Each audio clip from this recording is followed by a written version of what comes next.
Magiging isang gamit siya ng isang nagtatrabaho sa sound system. Anong gamit siya? Sumagot niyo, ano sumasagot ng mixer dyan?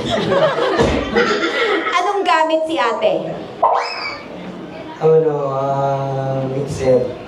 Talaga naisip ko, ano? Okay, mixer. Bakit mixer? Parang tulak-tulak. Ay, tulak-tulak ka nun. Okay, okay ka na dyan ka lang ate ha. Halika nga dito. Eto naman, model to ng... Oy! Okay, Sean, tingnan mo siya. Tingnan mo siya.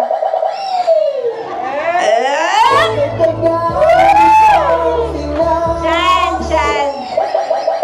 Kung naging magkaklase kayo, anong pangalan mo? Krisha. Ni Krisha.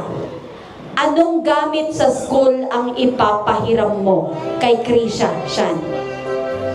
Papel. Ano? Talaga nag-iisip ka siya, ano?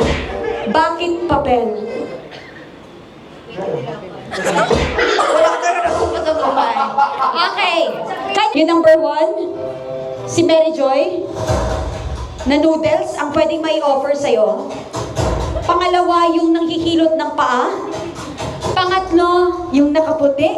O itong kaklase mo